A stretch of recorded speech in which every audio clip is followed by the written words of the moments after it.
지난주에 이어서 스가랴의 환상 우리가 함께 계속 살펴보고 있습니다. 지난주에 세 가지 환상을 여러분에게 말씀을 드렸어요. 석류나무의 선자, 말을 탄 홍마를 탄 자, 그가 이스라엘 성전을 회복할 것을 예표하고 있었고요. 두 번째 보여준 것이 넷불과 네 대장장이에 대한 환상이었습니다. 넷불, 권력을 가진 자들이 이스라엘을 괴롭히지만 네 대장장이가 일어나서 그들을 두렵게 하고 그들을 멸할 것이다 라고 하는 말씀이었던 것입니다. 그리고 세 번째가 측량줄을 잡은 자의 환상이었던 것입니다. 하나님께서 이제 하나님의 성전을 새롭게 메이저하고 하나님이 지으실 것을 이야기하시면서 하나님이 친히 불성각이 되어 주실 것이다 말씀을 하셨고요. 그 성전, 새로 지은 성전에 사람들이 너무 많아서 성벽이 필요 없을 정도로 사람들이 많이 몰려올 것을 이야기했다고 말씀을 드렸던 것입니다. 자, 지난주에 말씀을 드렸습니다만은 지금 스가랴의 환상, 8가지의 환상을 이해하려면 여러분 역사적 정황을 좀 아셔야만 합니다. 그것은 뭐냐면 지금 이스라엘 백성들이 바벨론 포로로 끌려갔다가 70년 만에 귀환했습니다. 돌아왔어요. 자기의 조국으로 돌아온 거예요. 그들의 열망은 이제 무너진 성전을 새로 짓는 것이었습니다. 성전 재건의 그런 비전과 꿈을 가지고 있었던 거예요. 그런데 주변 나라들의 방해와 여러 가지 어려움 때문에 성전 짓는 것이 중단돼 버리고 말았던 것입니다. 1차 포로 귀환은 스룹바벨, 여호수아를 중심으로 귀환한 사람들이 성전 기초를 놨는데 성전을 세우지 못하고 있었던 거예요. 16년 동안 방치가 됐던 것입니다. 그때 하나님이 학개 선지자와 스가랴 선지자를 통해서 그들을 권면하고 위로하고 성전 재건을 독려하고 있는 것을 우리가 볼 수 있는 것입니다. 그렇기 때문에 지금 스가랴에게 한밤에 8가지 환상을 주신 것은 지금 그들이 처해져 있는 상황과 무관하지 않다는 거예요. 그래서 여러분 환상을 푸는 키는 지금 성전 재건에 대한 것을 전제로 여러분 본문 환상을 풀어야만 합니다. 그런데 여러분 이 환상은 쉽지 않아요. 여러분 4번째 환상 그리고 5번째 환상, 오늘 2개를 환상을 풀 건데요. 5번째 환상은 두 감람나무에 대한 거예요. 이단들이 가장 많이 이용하는 것입니다. 가장 많이 자신들이 감람나무라는 거예요. 성경에 보면 요한계시록 7장에 14만 4천이 나오고요. 11장에 보면 두 감람나무에 대한 이야기가 나옵니다. 이단들이 가장 많이 사용하는 거예요. 지금도 마찬가지예요. 14만 4천 여기에 들어야 된다는 거예요. 우리 와야, 나를 믿어야, 우리 이 모임에 와야 14만 4천에 들 수 있다라고 하는 것으로 이야기하고 유혹하고 있는 거예요. 그런가 하면 두 감람나무, 요한계시록 11장에 나오는 두 증인, 두 감람나무, 두 촛대, 이것을 가지고 이단들이 가장 많이 이용하는 거예요. 내가 두 감람나무다, 내가 증인이다, 또 어떤 사람은 내가 이긴 자다, 요한계시록에 나오는 말들을 가지고 자신들이 마치 두 감람나무라고 이야기하는 거예요. 여러분 정확하게 말씀을 이해해야만 여러분 이런 데 넘어가지 않습니다. 그래서 4번째 환상, 5번째 환상을 우리가 함께 살펴보기를 원합니다. 4번째 환상은 대제사장인 여호수아의 환상이에요. 여러분 1절 말씀 우리 한번 같이 읽어보겠습니다. 1절 말씀 다 같이 읽습니다. 시작. 대제사장 여호수아는 여호와의 천사 앞에 섰고 사단은 그의 오른쪽에 서서 그를 대적하는 것을 여호와께서 내게 보이시니라. 지금 스가랴 선지자에게 하나님이 뭔가를 보여줘요. 그런데 그 보여주는 것은 지상의 일이 아니라 천상의 일을 보여주고 있는 것입니다. 여러분 성경에 아주 드물게 천상의 일을 이야기하고 있는 것을 볼 수가 있어요. 여러분 우리가 욥기에 보면 이런 천상의 일을 기록한 것을 우리가 볼 수 있습니다. 여러분 우리는 천상의 일을 잘 알지 못해요. 하나님께서 특별하게 천상의 일을 말하지 않는 것은 우리가 알 필요가 없기 때문에 그런 거예요. 이 땅의 일도 잘 모르는데 어떻게 하늘의 일을 알 수 있단 말이에요. 어떤 사람들은 그래요. 자신이 내가 하나님의 회의에 참석하는 자다. 이 말도 안 되는 소리를 하는 거죠. 정신없는 소리를 하는 거예요. 하나님의 천상의 회의에 자기가 날마다 참석한다는 거예요. 이런 교만한 말이 어디 있습니까? 여러분 여기 오늘 본문에 보면 대제사장 여호수아는 여호와의 천사 앞에 서 있다 이렇게 이야기하는 거예요. 자, 여호수아가 누구입니까? 여러분, 우리가 여호수아 그러면 모세의 후계자로 가나안을 점령했던 그런 여호수아를 우리가 떠올리기가 쉽습니다. 그런데 오늘 본문에 이야기하는 여호수아는 그 여호수아가 아니에요. 여러분, 지금 모세의 후계자 여호수아가 가나안을 진입할 때와 지금 바벨론 포로 귀환하는 여호수아는 여러분 적어도 800년에서 900년의 시간차가 있어요. 그러니까 아니에요. 그 여호수아를 말하는 게 아니에요. 자, 우리 한번 보겠습니다. 학개서 1장 1절입니다. 학개서 1장 1절. 다리오 왕 제2년 여섯째 달 곧 그 달 초 하루에 여호와의 말씀이 선지자 학개로 말미암아 스알디엘의 아들 유다 총독 수룹바벨과 여호사닥의 아들 대제사장 여호수아에게 임하니라 이르시되. 여기 보면 지금 여기 나오는 대제사장 여호수아가 누구인가를 이야기하고 있어요. 그의 아버지가 누구라고요? 여호사닥이었다, 그렇게 이야기하고 있는 것입니다. 자, 그런데 여러분 1절에 여호수아가 어떤 사람이냐면 대제사장이었다, 이렇게 이야기를 하고 있는 거예요. 자, 그러면 보세요. 모세의 후계자였던 여호수아는 제사장이 아닙니다. 여러분, 아론의 후손들이 제사장의 직분을 갖게 되는 거예요. 여호수아는 제사장과 전혀 관계가 없어요. 그래서 여러분, 여호수아 1장 1절에 보면 여호와의 종 모세가 죽은 후에 여호와께서 모세의 수종자 눈의 아들 여호수아에게 말씀하여 이르시되. 모세의 후계자 여호수아는 누구의 아들이라고요? 눈의 아들이다, 그렇게 얘기해요. 근데 스가랴에 지금 포로 귀환하고 있는 여호수아는 누구의 아들이라고요? 여호사닥의 아들이었다, 이렇게 이야기하는 거예요. 그러므로 여러분, 지금 스가랴에 나오는 여호수아는 지금 모세의 후계자 여호수아를 말하고 있는 것이 아니다라고 하는 것을 여러분 기억하셔야만 합니다. 성경에는 이름이 같은 사람들이 많이 나와요. 그렇기 때문에 여러분들이 누구인지를 정확하게 아셔야 돼요. 그렇지 않으면 예수님의 제자 가운데도 이름이 똑같은 사람들이 있잖아요. 헷갈리지 않으셔야 돼요. 누구를 말하는가를 분명히 알아야만 한다는 말입니다. 역대상 6장 15절입니다. 여호와께서 느부갓네살의 손으로 유다와 예루살렘 백성을 옮기실 때에 여호사닥도 가니라. 지금 역대상에 뭘 이야기하고 있냐면 바벨론 포로로 지금 이제 끌려갈 때, 그게 느부갓네살 왕 때 일어난 일이잖아요. 바벨론 왕 느부갓네살 때 남유다가 멸망을 해서 사람들이 이제 바벨론으로 끌려가게 됐다는 거예요. 그런데 그 중에 여호사닥도 있었다, 그렇게 이야기하는 거예요. 여호수아의 아버지, 대제사장인 여호수아의 아버지 여호사닥, 그도 제사장이었고요. 포로 때에 그가 바벨론으로 끌려갔고, 지금 바벨론 포로로 귀환하는 사람은 여호사닥의 아들 여호수아가 지금 대제사장으로 재임하는 그때라고 성경은 우리에게 말씀하고 있는 것을 우리가 볼 수 있는 것입니다.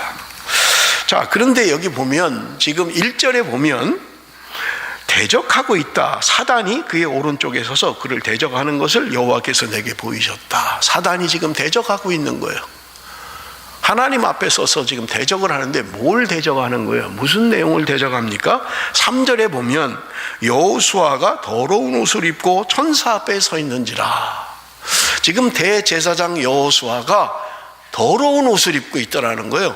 천상의 세계를 보여주는데 대제사장 여호수아가 더러운 옷을 입고 있다. 그게 지금 사단이 여호수아를 대적하는 내용인 것입니다. 여러분, 대제사장이라고 하는 사람들은 우리가 구약 성경에 보면 깨끗한 옷을 입어야 돼요. 하나님이 말씀하신 대로 옷을 만들어서 입어야만 합니다. 그런데 더러운 옷을 입고 있다는 거예요. 말이 안 되잖아요. 제사장이 어떻게 더러운 옷을 입고 있단 말이에요. 그러므로 여러분, 지금 눈에 보이는 옷을 이야기하는 것이 아니라 대제사장 여호수아를 통하여 이스라엘의 모습을 보여주고 있는 거예요. 너희들이 더러운 옷을 입고 있는 여호수아처럼 너희들이 하나님 앞에 범죄했다, 그것을 이야기하고 있는 것을 우리는 볼 수 있습니다. 지난주에도 말씀을 드렸습니다마는 이스라엘 백성들이 지금 귀환해서 그들이 70년 만에 귀환하면서 그토록 소원했던 성전을 다시 짓기를 원했던 거예요. 솔로몬이 지었던 성전이 무너져 버린 거예요. 그러므로 성전을 회복한다는 것은 우리의 신앙을 회복하고 이스라엘의 구심점이 되는 하나님의 임재의 상징인 성전을 재건하자라고 하는 것은 그들의 신앙의 회복을 상징하고 있는 거예요. 그런데 지금 여기 여호수아가 더러운 옷을 입고 있다는 거예요. 하나님이 보여주시는 거예요. 그들이 귀환했지만 여러 가지 어려움으로 인해서 그들이 성전 재건을 중단하고 16년 동안 그것이 방치되어 있었던 것입니다. 그러면서 학개 선지자가 그들을 책망한 게 뭐냐? 너희들이 하나님의 집을 짓는 것보다, 너희들이 성전 짓는 것보다 너희들이 너희 집을 짓고 너희 집 짓는 데 혈안이 되어 있었구나 라고 하는 것을 책망하셨던 것입니다. 그래서 이스라엘의 모습들이 지금 하나님의 성전을 그토록 사모하고 짓겠다고 하는 그들의 열망이 그저 개인적인 욕심으로 바뀌어버린 거예요. 에이, 뭐 이제 안 되나 봐, 방해는 있고 힘드니까 우리 집이나 짓고 우리나 살궁리 하자라고 하는 것들을 책망하는 환상으로 보여주는데, 여호수아가 더러운 옷을 입고 있다 이렇게 이야기하는 거예요. 자, 여러분 보세요. 대제사장인 여호수아가 더러운 옷을 입고 있다면 여러분 그 백성들은 말해서 뭐 할 거예요? 지금 대표로 이야기하고 있는 거예요. 대제사장인 여호수아가 깨끗한 옷을 입어야 되는데 더러운 옷을 입고 있다는 말입니다. 실제로 더러운 옷을 입고 있는 것을 의미하는 것이 아니라 그들의 죄악상을 보여주고 있는 거예요. 이스라엘의 죄악상을 보여주고 있는 것입니다. 너희들이 하나님 앞에 더러운 옷을 입고 있다 그렇게 말씀하고 있는 거예요. 그런데 여러분 2절에 보니까 하나님이 사단을 책망합니다. 2절로 한번 같이 보겠습니다. 여호와께서 사단에게 책망합니다. 그런데 그 책망이 뭐냐? 예루살렘을 택한 여호와께서 너를 책망하노라. 이는 불에서 꺼낸 그슬린 나무가 아니냐 이렇게 이야기하는 거예요. 하나님이 불에 타서 멸망할 수밖에 없는 이스라엘, 불에 타다 남은 그 나무 그거를 지금 끄집어낸다는 거예요. 하나님이 그렇게 하셨다는 거예요. 하나님이 용서하신다는 거예요. 더러운 옷을 입고 있는, 뒤에 나옵니다마는 그들의 더러운 옷을 벗기고 하나님이 깨끗한 옷, 아름다운 옷을 입히시겠다고 말씀하고 있는 거예요. 내 힘으로 해결할 수가 없어요. 내 힘으로 뭔가를 해결할 수 없는 거예요. 그런데 하나님이 우리의 문제를 해결하시겠다는 거예요. 더러운 옷을 입고 있는, 죄악의 옷을 입고 있는 우리들을 하나님이 해결하시겠다고 말씀하고 있는 것을 우리는 볼 수 있는 것입니다.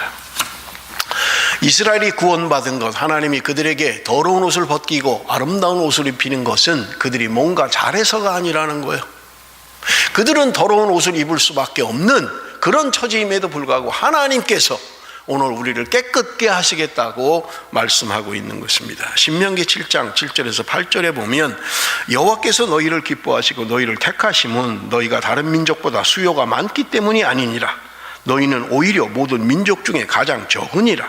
여호와께서 다만 너희를 사랑하심으로 말미암아 또는 너희의 조상들에게 하신 맹세를 지키려 하심으로 말미암아 자기의 권능의 손으로 너희를 인도하여 내시되 너희를 그 종되었던 집에서 애굽 왕 바로의 손에서 속량하셨나니. 하나님이 너희들이 숫자가 많아서 구원한 게 아니라는 거예요. 너희들이 잘해서 구원한 게 아니라는 거예요. 하나님이 너희를 사랑하셨기 때문에, 하나님이 그들과 맺은 언약 때문에, 약속 때문에 하나님이 너희들을 애굽에서 구원해내셨다고 말씀하고 있는 거예요. 그러면서 여러분 신명기 7장 11절에 말씀합니다. 그런즉 너는 오늘 내가 내게 명하는 명령과 규례와 법도를 지켜 행할지니라. 그렇게 구원받았어요. 불 속에다 타다 남은 나무 쪼가리 꺼내낸 것처럼 완전히 타서 소멸돼야 되는데 하나님이 불에 손을 넣어서 그 나무를 집어내셨다는 거예요. 구원하셨다는 말입니다. 내 공로가 아니라는 거예요. 내 힘이 아니라는 말입니다. 하나님의 사랑이, 하나님의 약속이 그 불에서 우리를 건져낸 것과 같다. 그러므로 너희들이 율례와 규례와 법도를 지켜 행해야 되지 않겠느냐라고 말씀하고 있는 거예요. 오늘 우리가 예수 그리스도의 보혈로 말미암아 구원받았다면 여러분 구원받은 자의 삶을 살아야 할 것을 오늘 우리에게 말씀하고 있는 것입니다. 그런데 여러분 여기 오늘 본문 3절에 보면 여호수아가 더러운 옷을 입고 있다라는 문장은 수동태로 되어 있습니다. 수동태로 되어 있어요. 내가 임의로 입고 벗는 게 아니라는 거예요. 내 임의로 입고 벗을 수 있는 게 아니라는 말입니다. 오늘 우리의 죄를 예수 그리스도의 보혈로 우리를 깨끗게 하신다는 거예요. 그러므로 사유하심이, 용서하심이, 구속하심이 주께 있다고 우리에게 말씀해 주고 있는 것입니다. 여러분 4절 말씀 우리 한번 같이 읽겠습니다. 4절 말씀 다 같이 읽습니다. 여호와께서 자기 앞에 선 자들에게 명령하사 그 더러운 옷을 벗기라 하시고 또 여호수아에게 이르시되 내가 내 죄악을 제거하여 버렸으니 내게 아름다운 옷을 입히리라 하시기로. 하나님께서 하나님 앞에 서 있는 지금 여호수아, 더러운 옷을 입고 있는 여호수아에게 이야기합니다. 저 옷을 벗겨라. 그리고 새 옷을 입혀라. 하나님이 용서하시고 잊으시겠다는 거예요. 더러운 옷을 벗겨버리고 아름다운 옷으로 입히시겠다고 말씀하고 있는 거예요. 그들이 잘해서도 아니고 그들이 뭔가 하나님 마음에 들어서가 아니라 하나님의 사랑하심이, 하나님의 사유하심이, 하나님의 용서하심이 오늘 우리를 하나님의 사람으로, 의인으로 만들어 주셨다고 말씀하고 있는 것을 우리가 볼 수 있습니다. 5절 말씀입니다. 내가 말하되 정결한 관을 그의 머리에 씌우소서 하매 곧 정결한 관을 그 머리에 씌우며 옷을 입히고 여호와의 천사는 곁에 섰더라. 지금 여기 내가 말하되 누구예요? 스가랴가 말하는 거예요. 하늘에 지금 환상을 보여주는데 여호수아의 더러운 옷을 벗기고 아름다운 옷을 입히는 환상을 보는 거예요. 그때 스가랴가 한 말이 지금 정결한 관을 그의 머리에 씌우소서, 스가랴가 지금 그렇게 이야기하고 있는 거예요. 여러분, 제사장들은 하나님이, 여러분 우리가 구약 성경에 보면 입어야 할 옷의 규정을 하나님이 정하신 걸 볼 수 있어요. 이렇게 만들어라, 이렇게 해라, 뭘 붙여라, 하나님이 다 말씀하셨어요. 그리고 머리에 관을 씌우는 것을 우리가 볼 수 있는 것입니다. 아름다운 옷을 입고 있는데 관을 쓰지는 못하고 있는 거예요. 그래서 하나님이 지금 말씀하시는, 스가랴가 이야기합니다. 하나님, 저 머리에, 여호수아의 머리에 관을 씌워주시기를 원합니다. 그렇게 이야기하고 있는 것을 우리가 볼 수 있는 것입니다. 대제사장인 여호수아, 아름다운 옷을 입고 그리고 여기 정한 관을 쓰고 있는 것을 우리가 볼 수 있는 것입니다. 이스라엘 백성들이 하나님 앞에 범죄했지만 하나님이 그들을 용서하시고 하나님이 그들을 받아주시겠다고 말씀하고 있는 것을 우리는 볼 수 있는 거예요. 자, 6절, 7절 말씀을 우리 한번 봅니다. 여호와의 천사가 여호수아에게 증언하여 이르되 만군의 여호와의 말씀에 내가 만일 내 도를 행하며 내 규례를 지키면 내가 내 집을 다스릴 것이요 내 뜰을 지킬 것이며 내가 또 너로 여기 섰는 자들 가운데 왕래하게 하리라. 하나님의 말씀대로 살면, 규례와 법도를 지키면 내가 내 집을 다스릴 것이다, 내 뜰을 지킬 것이다. 여러분, 내 집이라고 하는 것은 성전을 이야기하고 있는 것입니다. 하나님의 말씀대로 행하면, 너희들이 말씀에 순종해서 살면 하나님의 성전을 지킬 것이고 성전 뜰을 지킬 수 있을 것이다. 그렇게 이야기하고 있는 거예요. 그러면서 하시는 말씀이 뭐예요? 여기 섰는 자들 가운데 왕래하게 하리라. 여기 섰는 자들이라고 하는 것은 지금 사가랴 눈에 천상의, 천군과 천사를 보는 거예요. 천상의 일들을 보는 거예요. 지금 땅에 있는 지금 여호수아 대제사장의 사람들, 제사장들을 보고 있는 거예요. 그들 사이에 왕래하게 하겠다는 거예요. 천상과 지상을 왕래하게 하겠다는 말입니다. 여러분, 이 말은 중보 기도를 이야기하는 거예요. 중보자를 이야기하는 거예요. 여러분, 구약의 제사장들이 중보자들이었잖아요. 백성들의 죄를 하나님 앞에 고하는 거예요. 그래서 용서함을 받게 하는 거예요. 그래서 중보자 대신 예수 그리스도라고 이야기하는 것입니다. 대제사장 여호수아, 그는 하나님 앞에 중보자이긴 하지만 완벽한 중보자는 될 수가 없는 거예요. 그도 더러운 옷을 입고 있고 벗을 수 없는 더러운 옷을 입고 있는 것을 우리에게 말씀하고 있는 것을 볼 수가 있는 것입니다. 그래서 히브리서 9장 24절에 보니까 그리스도께서는 참 것의 그림자인 손으로 만든 성소에 들어가지 아니하시고 바로 그 하늘에 들어가사 이제 우리를 위하여 하나님 앞에 나타나시고. 여러분, 지금 뭘 이야기하는 거예요? 여러분, 구약의 성전이라고 하는 것은, 여러분 신약의 히브리서를 보면 그림자였다, 모형이었다는 말이에요. 진짜가 아니라는 말이에요. 여러분, 우리 한국에 아파트를 분양하면 집을 짓기 전에 모델하우스를 보여주지요. 앞으로 우리가 지을 아파트는 이런 스타일로 지을 것입니다. A형은 이렇게 지을 거고 B형은 이렇게 지을 것입니다. 33평은 이렇게 되고 56평은 이렇게 될 것입니다 라는 걸 모델하우스를 보여주는 거예요. 그럼 사람들이 모델하우스를 가서 보고, 아, 나는 이거 33평 A형으로, 나는 56평 B형으로 하겠습니다, 선택을 하는 거예요. 그런데 그 모델하우스는 진짜 집인가요? 아니지요. 그건 그냥 보여주고 있는 거예요. 실제로 아파트가 지어지면 이건 다 부셔버리고 마는 거예요. 의미 없는 거예요. 마찬가지로 구약의 성전이라고 하는 것은 예수 그리스도를 예표하고 있다고 히브리서가 이야기하고 있는 거예요. 그래서 참것, 진짜가 오면 이거 그냥 예표로 보여주고 있는 것, 그냥 그림자로 보여주고 있는 것은 없어지는 거예요. 그래서 우리가 지금 제사도 드리지 않고 성전은 지금 없어요. 그래서 바울이 이야기하는 게 뭐예요? 우리의 몸이 성전이다, 그렇게 이야기하는 거예요. 여러분, 요한계시록 21장에 보면 내가 성 안에 성전을 보지 못했다, 그렇게 이야기해요. 왜냐하면 하나님과 어린 양이 성전이심이라, 그렇게 이야기하는 거예요. 그래서 성 안에 성전이 없다는 거예요. 하나님이, 예수 그리스도가 성전이다. 바울이 이것을 깨닫고 하는 말이 우리의 몸이 성전이다. 왜냐하면 우리 안에 성령 하나님이 계시기 때문이다 라고 이야기하고 있는 거예요. 놀라운 발견입니다. 여러분, 그 당시에는 있을 수 없는 거예요. 왜냐하면 그들은 눈에 보이는 성전 중심의 삶을 살아온 거예요. 얼마나 소중하게 여기는지 모르는 거예요. 그런데 바울이 지금 얘기하기를 눈에 보이는 성전이 중요한 것이 아니라 진짜 성전인 예수 그리스도, 그분이 중요한 것이다 라고 이야기하니 바울을 죽이려고 40여 명이 따라다니고 있었던 거예요. 여러분, 참 성전, 그것은 바로 예수 그리스도라고 이야기하고 있는 것입니다. 자, 우리 8절 9절을 한번 봅니다. 8절 9절. 대제사장 여호수아야, 너와 내 앞에 앉은 내 동료들은 내 말을 들을 것이니라.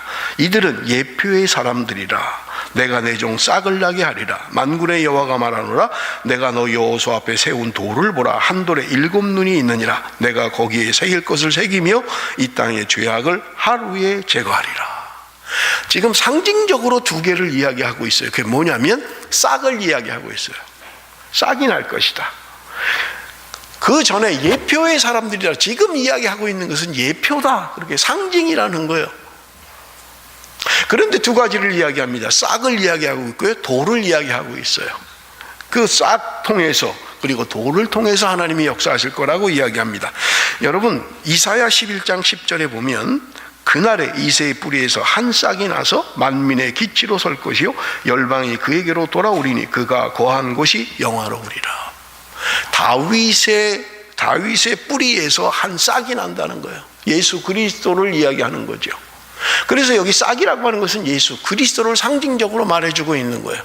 다윗의 후손 가운데, 다윗의 자손 가운데 한 싹이 나오게 될 것인데 그들이 만민의 기치로 설 것이다. 열방이 그에게로 돌아올 것이다 라고 말씀하고 있는 것을 우리는 볼 수 있어요. 그 다음에 여러분, 한 돌을 상징적으로 이야기하는데 한 돌이 있는데 그 돌에는 눈이 7개가 있다, 그렇게 이야기합니다. 눈이 7개가 있다는 거예요.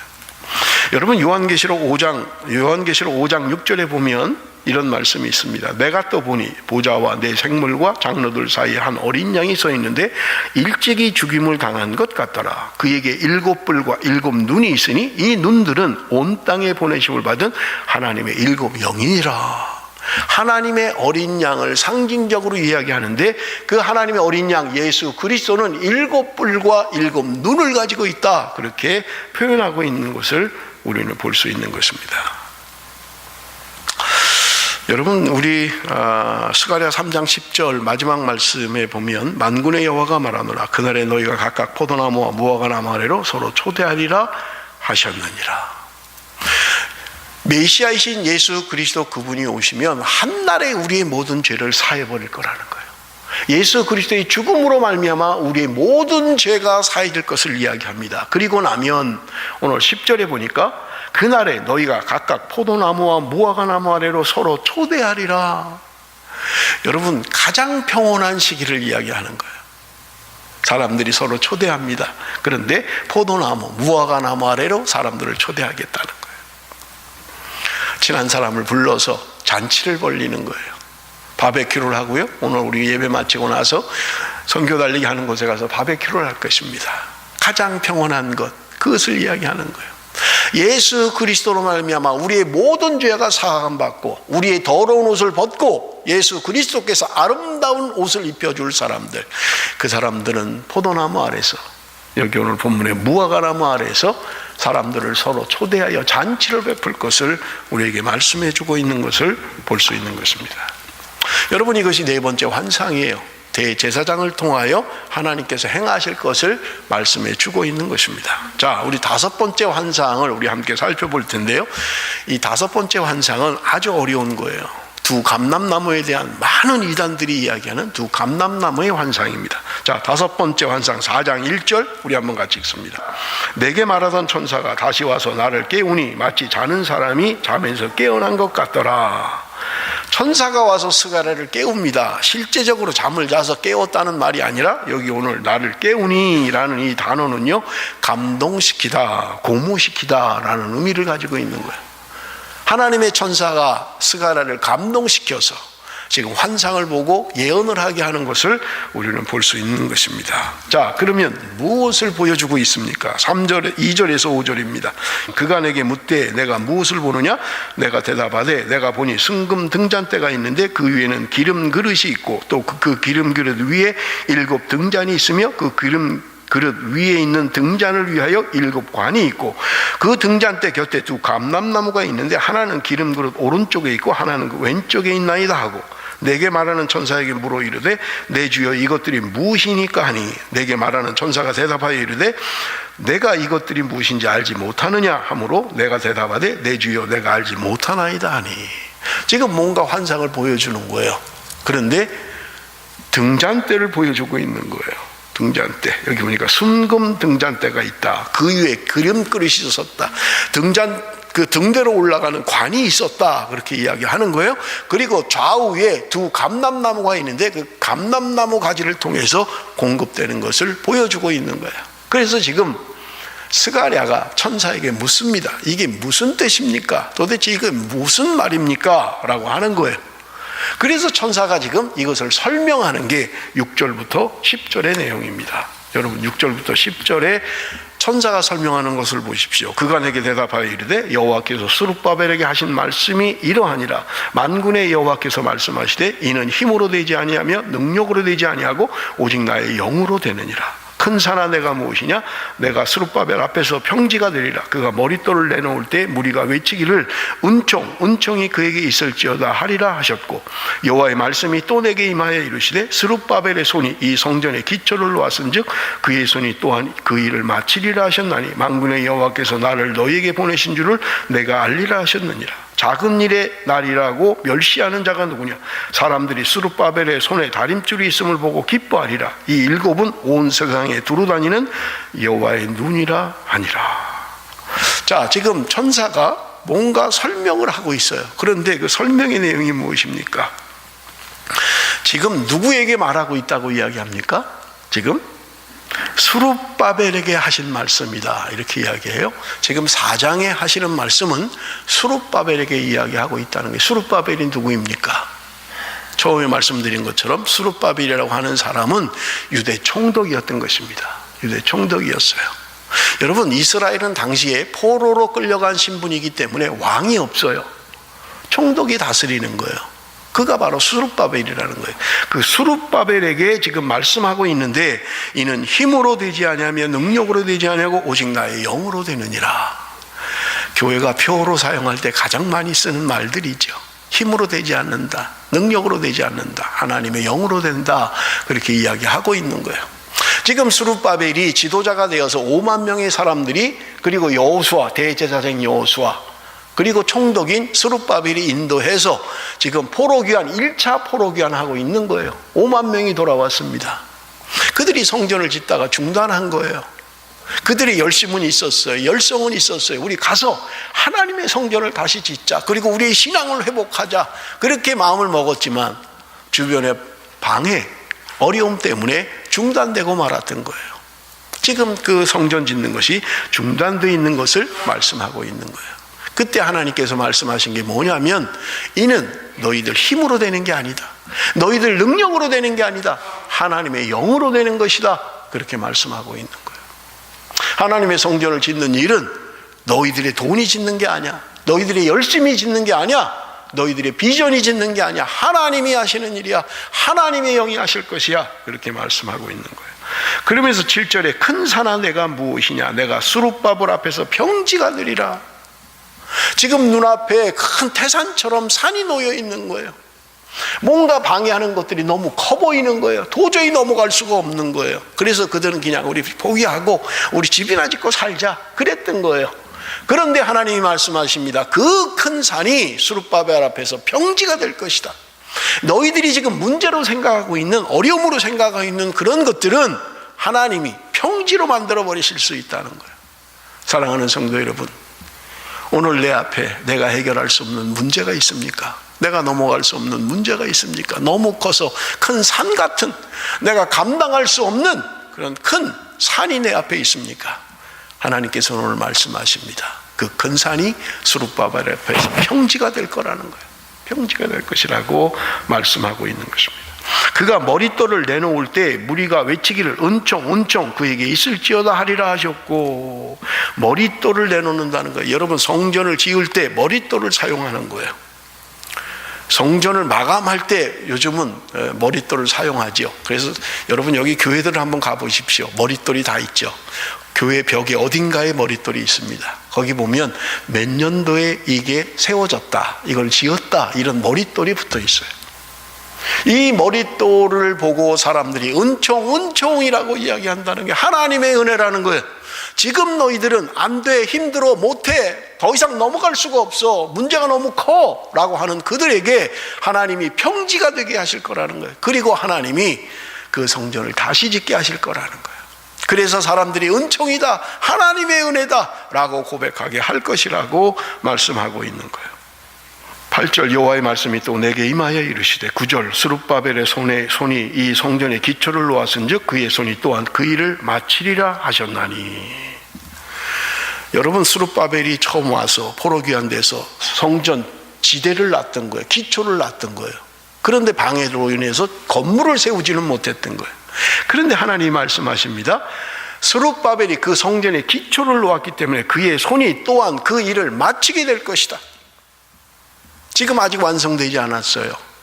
문제로 인해서 어려워하고 있어요. 중단되었어요. 그런데 하나님은 스가랴 선지자를 통하여, 환상을 통하여 말씀하고 있는 거예요. 내가 다시 세울 것이다. 스룹바벨을 통해서 지대를 놓은 것처럼, 기초를 놓은 것처럼 내가 스룹바벨이 이 일을 완성하게 할 것이다 라고 말씀하고 있는 것을 우리는 볼 수 있는 것입니다. 10절에 작은 일의 날이라고 멸시하는 자가 누구냐? 사람들이 스룹바벨의 손에 다림줄이 있음을 보고 기뻐하리라. 이 일곱은 온 세상에 두루다니는 여호와의 눈이라 하니라. 여러분, 스룹바벨 손에 다림줄이 있다는 거예요 지금. 그래서 사람들이 기뻐한다는 거예요. 지금 중단된 거예요. 포기된 거예요. 짓는 일이 포기됐어요. 그런데 다림줄을 잡고 있다는 거예요. 여러분, 다림줄이라고 하는 것은 건축하는 사람들은 너무나 잘 알고 있는 일이에요. 평평하게 지대를 놓으면 그 지대 위에 이제 벽돌을 쌓아서 집을 지어야 되는 거예요. 그런데 이것도 똑바로 올라가기 위해서는요, 다림줄로 대봐야 되는 거예요. 다림줄을 세워놓고 거기에 맞춰서 벽을 쌓는 거예요. 그 말은 뭐냐? 이제 건축을 시작할 거라는 거예요. 이제 하나님의 집을 지을 거라는 거예요. 성전을 지을 거라는 거예요. 너희들이 포기된 것, 너희들이 포기한 것, 하나님이 지금 스룹바벨을 통하여 다림줄을 잡고 있다. 성전 재건이 시작될 것이다 라고 하는 것을 말씀하고 있는 것을 우리는 볼 수 있는 것입니다. 자, 여러분, 우리가 스가랴서 4장은 스룹바벨에게 말씀하셨다면 3장은 누구에게 이야기한 거예요? 대제사장 여호수아라고 하는 사람이 등장하고 있는 것을 볼 수 있습니다. 자, 네 번째 환상은 여호수아에 대한 환상이었고요, 대제사장 여호수아에 대한 환상이었고, 다섯 번째 환상은 총독인 스룹바벨에게 하신 말씀이라고 성경은 우리에게 말씀하고 있는 것을 우리는 볼 수 있는 것입니다. 자, 여러분, 이게 왜 이렇게 중요하냐면 두 감람나무를 푸는 열쇠를 가지고 있기 때문에 그렇습니다. 여러분, 11절에서 14절 문제의 말씀이에요. 우리 한번 같이 봅니다. 우리 한번 같이 읽으면 좋겠습니다. 11절에서 14절, 우리 좀 깁니다만은 한번 같이 읽어봅니다. 이 말씀을 어떻게 푸느냐에 따라서 잘못된 길로 가기도 하고 바른 길로 갈 수도 있는 거예요. 11절에서 14절 다 같이 읽습니다.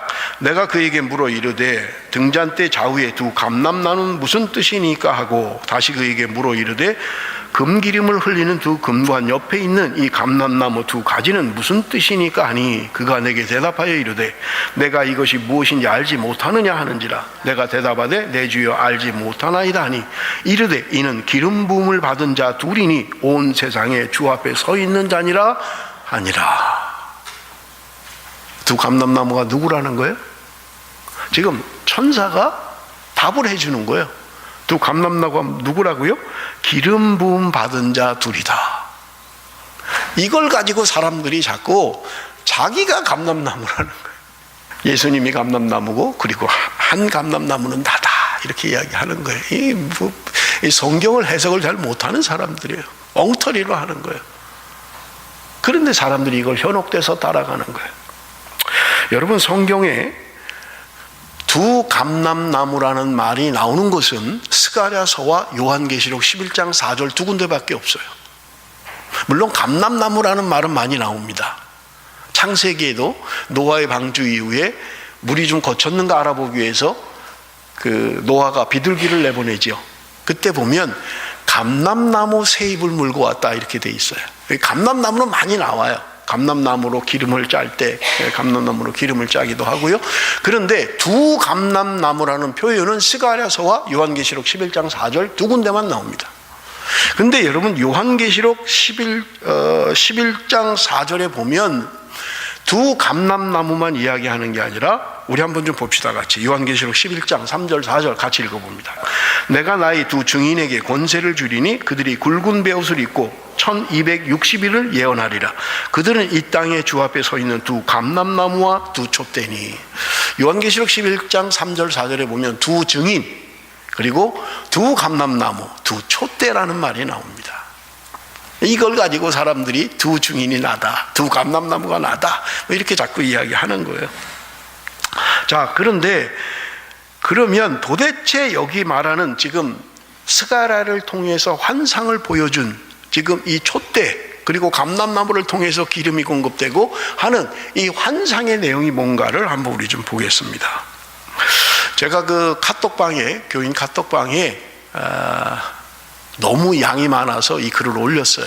여러분, 그 두 증인, 두 감람나무, 두 촛대라는 이름의 요한계시록 11장에 나오는 말씀을 근거로 심상래 교수라고, 심상대 교수라고 신약학 교수인데 아주 그럴듯 잘 성경적으로 해석을 해놨어요. 제가 그걸 소개하기는 너무나 양이 많아서 한 16장 정도 되는데 다 할 수 없어요. 논문이에요. 그래서 여러분들 카톡방에 올려놨습니다. 그러니까 혹시 궁금하신 분은 여러분 한글이든 워드든 열어셔서 프린트를 하시든지 보시든지 하면 두 감람나무, 두 촛대, 두 증인이 무엇을 말하는지를 아실 수가 있습니다. 그러니까 여러분들 카톡방을 이용하셔서 보시면 될 겁니다. 자, 요한계시록 1장 20절을 우리 한번 좀 보겠습니다. 요한계시록 1장 20절입니다. 내가 본 것은 내 오른손에 7별의 비밀과 또 7 금촛대라. 7별은 7 교회의 사자요 7 촛대는 7 교회니라. 여러분, 요한계시록에 분명히 이야기하고 있는 게 뭐냐면 예수님이 한 손에는 7별을 붙잡고 계시고 한 손에는 7 촛대를 붙잡고 계시다는 거예요. 그런데 7별이라고 하는 것은 성경이 분명하게 해석하기를 7 교회의 사자다 이렇게 이야기하는 거예요. 그리고 한 손에 붙잡고 있는 7 촛대는 7 교회다 이렇게 이야기하는 거예요. 그러므로 성경이 해석하는 건 뭐냐? 촛대라고 하는 것은 하나님의 교회를 상징적으로 이야기해 주고 있는 것을 우리는 볼 수 있는 것입니다. 자, 그런데 두 감람나무가 무엇이냐고 묻는 스가랴의 질문에 천사가 대답하기를 이는 기름 부음 받은 자 둘이다 이렇게 이야기하는 거예요. 기름 부음 받은 자 둘이라는 거예요. 그렇다면 기름 부음 받은 자가 도대체 누구냐는 거예요. 이게 이제 성경을 여는 키를 가지고 있는 거예요. 자, 여러분, 구약 시대에 기름 부음을 받는 직분은 세 직분이 있습니다. 그게 뭐냐면 제사장들이에요. 기름 부음을 받아서 제사장의 직분을 받습니다. 선지자들입니다. 선지자들이 기름 부음을 받고 자신의 직분을 수행하는 거예요. 그리고 왕이 기름 부음을 받습니다. 이것을 우리는 삼직이라고 이야기합니다. 기름 부음을 받는 삼직, 제사장, 선지자, 왕이에요. 이 사람들이 기름 부음을 받는 거예요. 자, 그런데 아까도 제가 말씀을 드렸습니다마는 지금 유대의 총독 스룹바벨이라고 하는 사람은 왕을 대신하고 있는 거예요. 지금 포로의 신분이기 때문에 이스라엘은 왕이 없어요. 총독이 다스리는 거예요. 왕의 신분을 가지고 있는 거예요. 이 스룹바벨, 그리고 또 하나 대제사장 여호수아. 3장은 대제사장 여호수아에 대한 이야기고 4장 5번째 환상은 여러분 지금 수룹바벨에 대한 거잖아요. 수룹바벨에게 하신 말씀이라고 성경은 이야기하고 있는 거예요. 그러므로 여러분 성경 안에 이야기하는 두 기름 부음 받은 자라고 하는 것은 대제사장 여호수아와 그리고 총독 수룹바벨을 이야기하고 있는 거예요. 제가 처음에 시작하면서 여러분에게 말씀을 드렸습니다. 지금 이 환상들은 이스라엘 백성들이 성전을 재건하기 위하여 하나님이 주신 환상이에요. 그렇다면 여러분 환상을 푸는 키는 지금 성전 재건에 달려 있는 거예요. 이 상황을 떠나면 안 되는 거예요. 이게 성경을 푸는 열쇠예요. 그렇기 때문에 지금 수룹바벨과 여호수아 지금 1차 포로 귀환해서 그들이 성전 짓다가 중단된 것을 학개와 스가랴 선지자를 통하여 격려하고 있는 거예요. 내가 세울 거다. 너희들 문제 내가 평탄하게 만들어 버릴 것이다. 지금 수룹바벨을 통해서 지금 다림줄을 붙잡고 있다. 성전 재건이 이루어질 것이다. 거기에는 사람들이 많이 몰려올 것이고 짐승들이 많아서 성벽이 필요 없을 것이다. 하나님이 지금 환상을 통해서 말씀하고 있는 거예요. 지금 현실은 그렇지 않지만, 현실은 지금 암담하지만 하나님이 환상을 통하여 그들을 격려하고 위로하는 것은 성전 재건은 이루어질 것이다. 너희들 힘으로 되지 않고 너희들 능력으로 되는 게 아니라 하나님이 하시는 일이다. 그러므로 너희들은 말씀을 따라 순종하며 그렇게 살라고 말씀하고 있는 것을 우리는 볼 수 있는 거예요. 그런데 이 본문, 이 주어진 텍스트를 떠나서 이 자꾸 딴소리 하는 거예요. 내가 감람나무다. 감람나무의 사명을 주셨다. 말도 안 되는 소리를 하고 있는 거예요. 여러분 여기 두 감람나무라고 하는 것은 수룹바벨과 여호수아를 이야기하고 있는 거예요. 성전 재건의 책임을 지고 있는 그들을 독려하고 있는 거예요. 환상을 통해서 하나님이 하실 것이다. 그러므로 너희들은 성전을 다시 시작해라. 그것을 지금 독려하고 격려하고 있는 것을 우리는 볼 수 있는 것입니다. 그런데 여러분 성전이라고 하는 것은 여러분 요한복음 2장 19절에서 21절에 보면 예수께서 대답하여 이르시되 너희가 이 성전을 헐라 내가 사흘 동안에 일으키리라. 유대인들이 이르되 이 성전은 46년 동안에 지었거늘 내가 3일 동안에 일으키겠느냐 하더라. 그러나 예수는 성전된 자기 육체를 가리켜 말씀하신 것이라. 헤롯 성전, 이스라엘은 성전이 3번밖에 없었어요. 솔로몬이 지었던 성전, 그게 무너지고 수룹바벨이 귀환해서 지은 성전, 수룹바벨 성전. 그리고 헤롯 당시에, 예수님 당시에 있었던 예루살렘에 있는 헤롯 성전, 이게 그들이 가지고 있는 성전이 다예요. 그런데 이 헤롯 성전이 얼마나 아름답고 잘 지었냐면 그들이 46년 걸려서 지었다는 거예요. 그런데 예수님이 말씀하십니다. 이 성전을 헐어라. 그럼 내가 3일 만에 다시 짓겠다라고 이야기하는 거예요. 그러니 그 사람들이, 듣는 사람들이 가당치도 않잖아요. 46년 동안 수많은 사람들이 동원돼서 지은 성전을 저 미치광이가 지금 헐면 3일 만에 다시 짓겠다고 하니 어떻게 이 말을 믿을 수 있느냐는 거예요. 그런데 예수님은 성전된 자기 육체를 말한 것이다. 십자가에 죽으시고 3일 만에 부활할 것을 이야기했다는 말입니다. 그러므로 여러분 구약시대의 성전이라고 하는 것은 예표고 그림자예요. 그런데 참이신 예수 그리스도, 참 성전인 예수 그리스도, 요한계시록의 마지막 이야기하고 있는 내가 성 안에 성전을 보지 못했는데 성전은 하나님과 및 그 어린 양이 성전이심이라 라고 이야기하고 있는 거예요. 그러므로 예수님이 지금 하시는 말씀이 내가 성전이다 그렇게 이야기하고 있는 거예요. 이것을 깨달은 바울이 이야기하기를 우리의 몸이 성전이다 이렇게 이야기하는 거예요. 왜냐하면 우리 안에 성령 하나님이 계시기 때문에. 그런데 그 당시 사람들은 이 말을 이해조차 하지 못하는 거예요. 도대체가 이해가 안 되는 거예요. 정신 나간 사람들이 하는 이야기에 이상한 이론을 가지고 현혹시키는 거예요.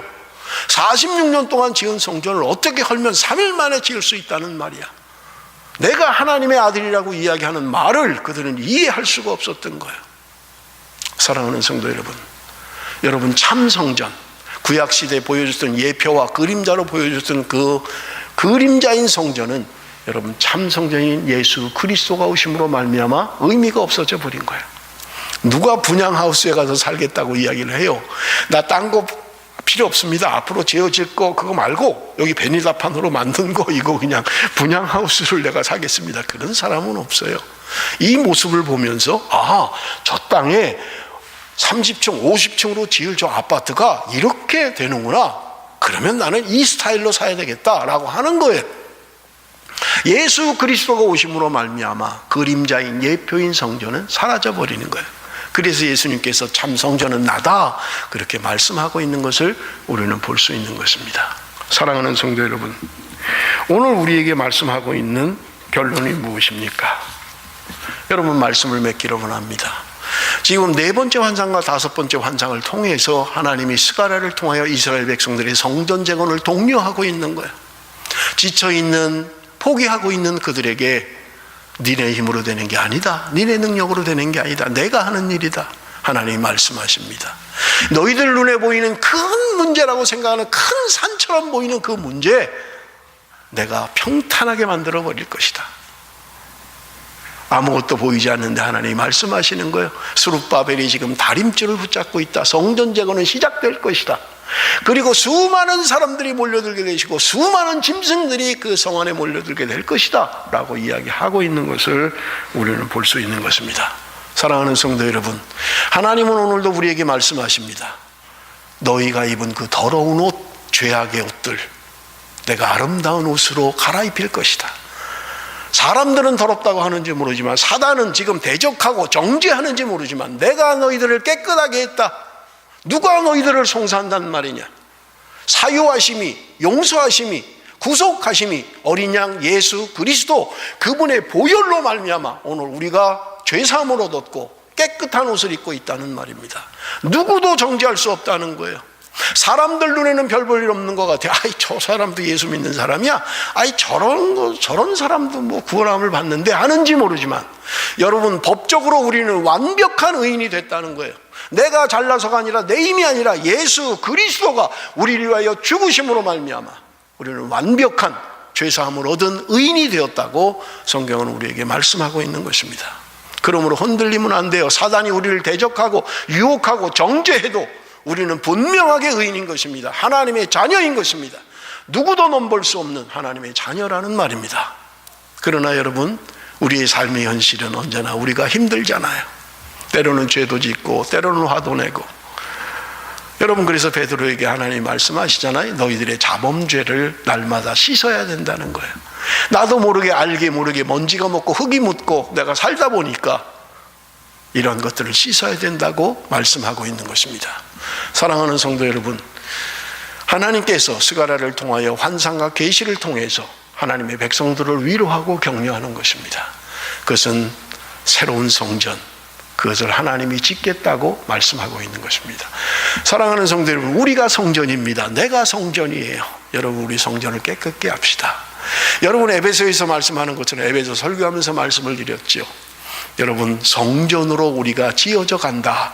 건물마다 연결되어서 성전으로 지어져 가고 있는 거예요. 우리가 지금 내가 성전이 되어야만 합니다. 내가 아름다운 성전이 되어야 돼요. 그럴 때 우리는 아름다운 성전으로 지어져 가는 것입니다. 사랑하는 성도 여러분, 오늘도 하나님께서 저와 여러분을 통하여 격려하시고 위로하시는 것입니다. 내 앞에 문제가 있느냐? 두려워하지 마라. 내가 평지가 되게 할 거야. 하나님이 하시겠다고 말씀합니다. 하나님은 오늘도 저와 여러분을 통해서 하나님의 백성들, 하나님의 나라, 그것이 신약의 교회입니다. 하나님의 나라입니다. 하나님의 교회를 통하여 하나님께서 하나님의 일을 행하시겠다고 말씀하고 있는 것입니다. 기도하겠습니다.